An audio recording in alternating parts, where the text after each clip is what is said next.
Subscribe करिए हमारे channel target UP TET CTET को और बेल आइकन को दबाइए। हेलो फ्रेंड्स, मैं रेनू स्वागत करती हूँ आप सभी भावी अध्यापक एवं अध्यापिकाओं का आपके अपने channel target UP TET CTET में। दोस्तों, आज की इस वीडियो में हम लोग पढ़ने वाले हैं आप लोग के डीएलएड सेकेंड सेमेस्टर के फर्स्ट पेपर वर्तमान भारतीय समाज एवं प्रारंभिक शिक्षा के चैप्टर नंबर 7 को। दोस्तों, चैप्टर नंबर 7 का नाम है उभरते समाज के प्रमुख मुद्दे। दोस्तों, उभरते समाज के प्रमुख मुद्दे आपने चैप्टर नंबर 6 में देखा था, वो पार्ट 1 था, और जो चैप्टर नंबर 7 है ये इसी चैप्टर का पार्ट नंबर 2 है, यानी कि उभरते समाज के प्रमुख मुद्दे पार्ट 2। तो ये जो चैप्टर है इसमें हम समाज में जो प्रमुख मुद्दे हैं, जैसे कि सबसे ज्यादा जो हम पढ़ने वाले हैं जिसके बारे में आज इस चैप्टर में, वो है प्रदूषण। चाहे वो जल प्रदूषण हो, मृदा प्रदूषण हो, वायु प्रदूषण हो, सभी के विषय में हमें पढ़ना है। इसके अलावा जो जनसंख्या प्रदूषण हो रहा है, जनसंख्या वृद्धि हो रही है, जनसंख्या विस्फोट हो रहा है, इनके बारे में भी हमें अच्छे से इस चैप्टर में पढ़ना है और सभी क्वेश्चन इन्हीं सब समस्याओं से रिलेटेड हैं। तो आज का जो टॉपिक है ये अगर देखा जाए तो पूरा पर्यावरण से ही रिलेटेड है, क्योंकि अगर प्रदूषण बढ़ेगा तो कहीं ना कहीं पर्यावरण को उससे नुकसान होगा। और आप सभी लोग को पता है, ना तो प्रदूषण हमारे लिए अच्छा है और ना ही जीव जंतुओं के लिए अच्छा है। इसके अलावा जो जनसंख्या वृद्धि हो रही है, जनसंख्या वृद्धि से दोस्तों होता क्या है कि जमीन तो बढ़ नहीं रही है, जनसंख्या बढ़ रही है, तो संसाधनों की आवश्यकता, पानी का खर्च अधिक बढ़ेगा, खाने का खर्च अधिक बढ़ेगा, तो हर चीज का दोहन अधिक होगा। तो इस तरीके से इसका पर्यावरण पर क्या प्रभाव पड़ता है, इन सभी के विषय में हम पढ़ने वाले हैं। तो चलिए स्टार्ट करते हैं हम बहुविकल्पी क्वेश्चंस को। बहुविकल्पी क्वेश्चंस में क्वेश्चन नंबर 1 है, पर्यावरण या वातावरण शब्द का निर्माण दो शब्दों से मिलकर हुआ है। परिधन वरण, परिधन आवरण, प्रधन आवरण या फिर परिधन आवरण। दोस्तों, पर्यावरण शब्द परिधन आवरण से मिलकर के बना हुआ है, यानी कि ऑप्शन बी जो है ये बिल्कुल राइट आंसर है। तो परिधन आवरण, ये आप याद रखिएगा। इसके बाद क्वेश्चन नंबर 2 है, प्रदूषण शब्द अंग्रेजी के किस शब्द से बना? आप सभी लोगों को पता है, इसका अर्थ मुझे बताने की जरूरत नहीं है। प्रदूषण को हम इंग्लिश में क्या कहते हैं? पोल्यूशन कहते हैं।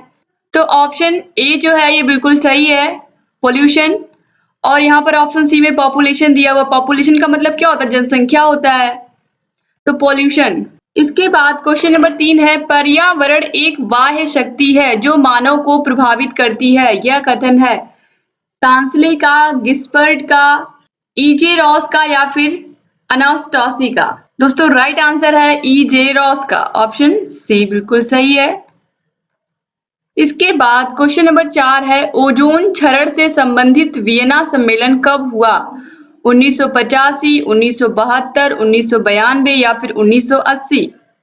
दोस्तों, राइट आंसर है ऑप्शन ए 1985। दोस्तों, आप सभी लोगों को पता है, जो हमारे वायुमंडल में जो परतें पाई जाती हैं उसमें सबसे नीचे क्षोभ मंडल होता है, उससे ऊपर समताप मंडल होता है, और समताप मंडल के निचले हिस्से में ही ओजोन परत पाई जाती है। और जो ओजोन परत होती है ये सूर्य से आने वाली जो हानिकारक किरणें होती है, जो पराबैंगनी किरणें होती हैं, उनको पृथ्वी पर आने से रोक देती है, और कहीं ना कहीं ये हमारे पृथ्वी की रक्षा करती है। हमारे पृथ्वी का रक्षा कवच भी इसीलिए इसे कहा जाता है। तो ये जो परत है ये धीरे धीरे नष्ट हो रही है, इसमें धीरे धीरे छेद हो रहा है।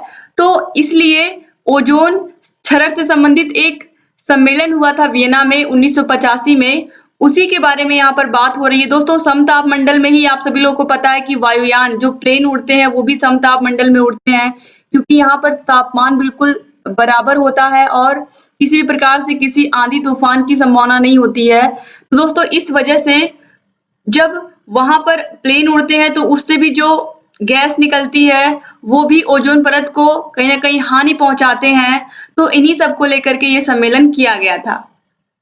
क्वेश्चन नंबर 5 है, राष्ट्रीय जल बोर्ड का गठन हुआ सितंबर 1992 में, दिसंबर 1990 में, सितंबर 1990 में या फिर नवंबर 1990 में? दोस्तों, राइट आंसर है ऑप्शन सी, सितंबर 1990 में। इसके बाद क्वेश्चन नंबर 6 है, आईपीसीसी की पूरी रिपोर्ट कब जारी हुई? 20 सितंबर 2013, 30 अक्टूबर 2013, 30 सितंबर 2013 या फिर 30 सितंबर 2014? दोस्तों राइट आंसर है ऑप्शन सी, 30 सितंबर 2013 को आईपीसीसी की पूरी रिपोर्ट जारी हुई थी। क्वेश्चन नंबर 7 है, पृथ्वी का लगभग कितना धरातल पानी से आच्छादित है? आप सभी लोगों को पता है कि जो हमारी पृथ्वी है इस पर लगभग 71% केवल और केवल जल है, पानी है। तो ऑप्शन बी जो है ये बिल्कुल सही है। क्वेश्चन नंबर 8 है, पर्यावरणीय प्रदूषण के प्रकार हैं। पर्यावरण प्रदूषण में ही वायु प्रदूषण आता है, मृदा प्रदूषण आता है, जल प्रदूषण आता है। तो इसीलिए ऑप्शन डी जो है उपयुक्त सभी ये बिल्कुल सही है। दोस्तों ऑप्शन डी उपयुक्त तीनों बिल्कुल सही आंसर है। क्वेश्चन नंबर 9 है, अलवणीय जल कुल जल का लगभग है 3%, 4%, 5% या फिर 6%। राइट आंसर है ऑप्शन बी 4%। क्वेश्चन नंबर 10 है, पृथ्वी पर जल का प्रमुख स्रोत है तालाब, नदी, वर्षा या फिर कुआं। दोस्तों इस क्वेश्चन का आंसर आप लोग को बताना है। आप लोग अधिक से अधिक लोग कमेंट करके बताइएगा और कमेंट बॉक्स में ही आपको इस क्वेश्चन का आंसर भी मिल जाएगा। तो प्लीज आप लोग अधिक से अधिक लोग कमेंट करिएगा इस क्वेश्चन पर। क्वेश्चन नंबर 11 है, जल संचयन की आधुनिक विधि है नीगो रिम गड्ढा विधि, सीढ़ीदार खेत विधि, ट्रेपीजो एडल बांध विधि या फिर उपयुक्त सभी। दोस्तों ये सभी जल संचयन की आधुनिक विधियां हैं। तो राइट आंसर हो जाएगा ऑप्शन डी उपयुक्त सभी। क्वेश्चन नंबर 12 है, डीडी ज्ञान दर्शन की शुरुआत की गई 1997 में, 1998 में, 2001 में या फिर सन 2000 में। दोस्तों राइट आंसर है ऑप्शन ए 1997 में। जो डीडी ज्ञान दर्शन आता है, कभी कभी दूरदर्शन पर भी आता है ये चैनल, तो इसमें बच्चों के लिए ज्ञानवर्धक चीजें होती हैं और उनको खेल खेल में सिखाया जाता है, बहुत सारी चीजें पढ़ाई जाती हैं। इसके बाद क्वेश्चन नंबर 3 है, भारत की पहली सवाक बोलती फिल्म थी राजा हरिश्चंद्र, पुंडलिक, आलम आरा या फिर कर्ज। इसका आंसर आप सभी लोग को पता है, भारत की पहली बोलती फिल्म थी आलम आरा। ऑप्शन सी बिल्कुल राइट आंसर है। और अगर यहाँ पर होता कि भारत की सबसे पहली फिल्म कौन सी थी या मूक बधिर फिल्म कौन सी थी, तो वो होगा राजा हरिश्चंद्र। लेकिन भारत की पहली बोलती फिल्म यहाँ पर पूछा गया है, तो राइट आंसर हो जाएगा ऑप्शन सी आलम आरा, यानी कि जिसमें आवाज आ रही थी। क्वेश्चन नंबर 14 है, राष्ट्रीय महिला आयोग का गठन कब किया गया? 1990 में, 1992 में, 1996 में या फिर 2001 में। दोस्तों राष्ट्रीय महिला आयोग का गठन 1992 में किया गया। ऑप्शन बी बिल्कुल सही है और ये क्वेश्चन बहुत ही इंपॉर्टेंट है। क्वेश्चन नंबर 15 है, वैश्वीकरण के उद्देश्य हैं। ग्लोबलाइजेशन के क्या उद्देश्य हैं? उदारीकरण, निजीकरण, संतुलित विकास या फिर उपरोक्त सभी। दोस्तों जो वैश्वीकरण है इसके अंतर्गत उदारीकरण, निजीकरण, जो आप निजीकरण देख रहे हो हर एक संस्था का धीरे धीरे हमारे देश में किया जा रहा है, जो कि बहुत अच्छी बात नहीं है। संतुलित विकास, हमारे देश में रेलवे है, जो हमारे देश में रेलवे एक तरीके से आवागमन के लिए सबसे अधिक सुविधाजनक संसाधन है, जो कि पूरे देश में हमें एक स्थान से दूसरे स्थान पर आसानी से पहुंचा देती है। लेकिन हमारे रेलवे का भी निजीकरण किया जा रहा है। तो दोस्तों यहाँ पर वैश्वीकरण के उद्देश्यों में ये सभी चीजें आती हैं, तो इसीलिए यहाँ पर राइट आंसर हो जाएगा ऑप्शन डी उपरोक्त सभी। क्वेश्चन नंबर 16 है, भूमंडलीय ताप वृद्धि में सर्वाधिक योगदान किस गैस का है? ऑक्सीजन, कार्बन डाइऑक्साइड, हाइड्रोजन या फिर क्लोरीन। दोस्तों भूमंडलीय ताप वृद्धि में सर्वाधिक योगदान कार्बन डाइऑक्साइड गैस का है। ऑप्शन बी बिल्कुल सही है। क्वेश्चन नंबर 17 है, पारिस्थितिकी असंतुलन का एक प्रमुख गति कारक है तीव्र जनसंख्या वृद्धि, सुविधाएं, रोजगार में वृद्धि या फिर इनमें से कोई नहीं। दोस्तों पारिस्थितिकी असंतुलन का एक प्रमुख गति कारक है तीव्र जनसंख्या वृद्धि। ऑप्शन ए जो है ये बिल्कुल राइट आंसर है। जो जनसंख्या है वो बहुत अधिक तेजी से बढ़ रही है, तो जो संसाधन है वो तो बढ़ नहीं रहे हैं, जमीन वो तो बढ़ नहीं रही है, लेकिन लोग बढ़ते हुए जा रहे हैं। इससे क्या हो रहा है, जो पारिस्थितिकी संतुलन है वो धीरे धीरे बिगड़ता जा रहा है, क्योंकि लोग संसाधनों का दोहन, पानी का अधिक यूज कर रहे हैं, खाने का और जमीन का अधिक उपयोग कर रहे हैं। एक ही जमीन पर बार बार उसी खेत में बार बार फसलें उगाई जा रही हैं, जिससे कि मिट्टी की जो गुणवत्ता है वो कम होती जा रही है। तो इस तरीके से जो पारिस्थितिकी असंतुलन है ये धीरे धीरे बढ़ता जा रहा है। क्वेश्चन नंबर 18 है, जल संरक्षण की विरडा पद्धति प्रचलित है गुजरात में, उत्तर प्रदेश में, केरल में या फिर तमिलनाडु में। दोस्तों, जल संरक्षण यानी कि जल को एकत्रित करके, जल को संरक्षित करके रखने की एक विरडा पद्धति है, ये अपनाई जाती है गुजरात में। तो ऑप्शन ए जो है ये बिल्कुल सही है। क्वेश्चन नंबर 19 है, गंगा कार्य योजना की शुरुआत की गई 1970 से, 1975 से, 1985 से या फिर 1990 से। दोस्तों, गंगा कार्य योजना का मतलब है गंगा नदी को स्वच्छ करने की एक शुरुआत की गई थी 1985 से, लेकिन अभी तक आप सभी लोगों को पता है अभी तक भी गंगा बहुत साफ नहीं हो सकी है, क्योंकि लगातार हमारी जनसंख्या बढ़ रही है और लगातार हम नदियों के पानी को पोल्यूटेड कर रहे हैं, क्योंकि नदियों के पानी में ही हम सीवर का, घर का गंदा पानी एक नाली के माध्यम से सब जा करके नदियों में मिल जाता है और नदियों का पानी इसीलिए आज बहुत गंदा हो चुका है और इसे साफ करने के लिए ही गंगा कार्य योजना की शुरुआत की गई। और भी बहुत सारी स्कीम लाई गई हैं सरकारों के द्वारा गंगा को साफ करने के लिए। क्वेश्चन नंबर 20 है, निम्न में से कौन सा भौतिक प्रदूषण नहीं है? जल प्रदूषण, सामाजिक प्रदूषण, वायु प्रदूषण या फिर मृदा प्रदूषण। दोस्तों, जल प्रदूषण, वायु प्रदूषण, मृदा प्रदूषण ये सभी आप लोगों को साफ साफ दिखता है। क्यों? क्योंकि जल अगर गंदा होगा तो आपको आंख से दिखेगा, वायु अगर प्रदूषित होगी तो आपको सही से चीजें दिखाई नहीं देंगी। आपको लगेगा कि हाँ, आपके नाक से विषैली गैसें जा रही हैं। इसके अलावा मृदा प्रदूषण, अगर मिट्टी गंदी है तो भी दिखता है कि हाँ, मिट्टी में प्रदूषण आ गया है और इसको भी आप जांच करके भी देख सकते हैं। लेकिन जो सामाजिक प्रदूषण है ये दिखता नहीं है लेकिन बहुत घातक है। तो ऑप्शन बी जो है ये बिल्कुल सही है।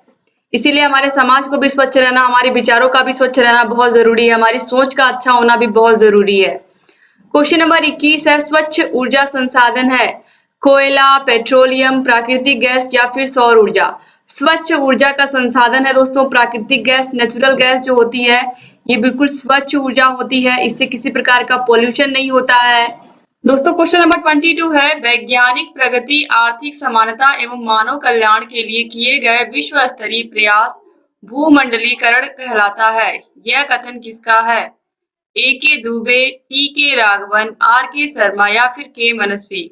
वैज्ञानिक प्रगति, आर्थिक समानता एवं मानव कल्याण के लिए किए गए विश्व स्तरीय प्रयास दोस्तों भूमंडलीकरण कहलाता है। ठीक है दोस्तों, यहाँ पर आप देखिए ये कथन है आर के शर्मा, यानी कि वैज्ञानिक प्रगति, आर्थिक समानता एवं मानव कल्याण के लिए किए गए विश्व स्तरीय प्रयास भूमंडलीकरण कहलाता है। तो इस तरीके से ये राइट आंसर हो गया आर के शर्मा। क्वेश्चन नंबर 23 है, उदारीकरण, आर्थिक विकास एवं निजीकरण के सामंजस्य की विश्व स्तरीय प्रक्रिया को वैश्वीकरण कहते हैं। यह कथन है के मनस्वी का, एस के दुबे का, तांसले का या फिर सुमरी का।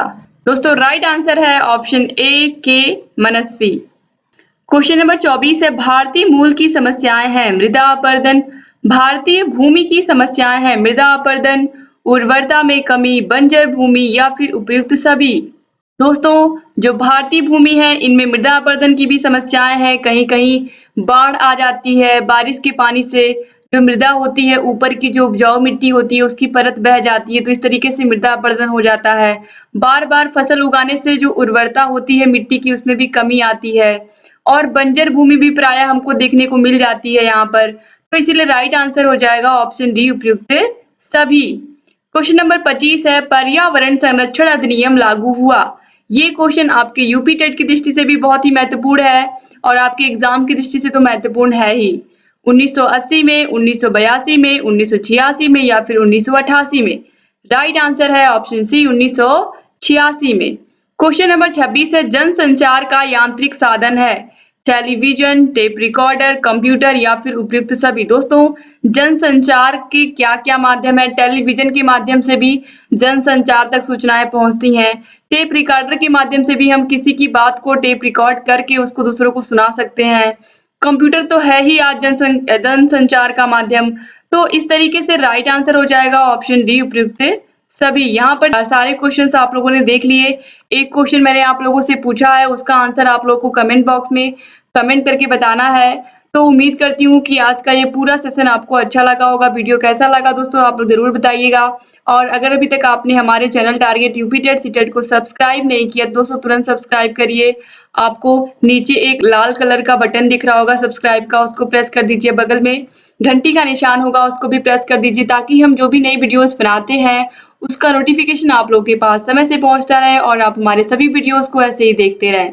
तो एक बार फिर से आप सभी का बहुत-बहुत धन्यवाद दोस्तों। मिलते हैं नेक्स्ट वीडियो में, तब तक अपना ख्याल रखिएगा, अपने परिवार का ख्याल रखिएगा और ऐसे ही हमारे चैनल से बने रहिएगा। आपको सेकेंड सेमेस्टर के सभी विषयों के प्लेलिस्ट की लिंक डिस्क्रिप्शन बॉक्स में मिल जाएगी। आप सभी विषयों को देख सकते हैं, समझ सकते हैं, पढ़ सकते हैं और जहाँ कहीं भी समस्या है कमेंट बॉक्स में कमेंट करके हमसे पूछ सकते हैं। तो बस ऐसे ही हमारे चैनल से बने रहिए और सभी वीडियोस को देखते हुए रहिए। मिलते हैं नेक्स्ट वीडियो में, तब तक अपना ख्याल रखिएगा। जय हिंद दोस्तों।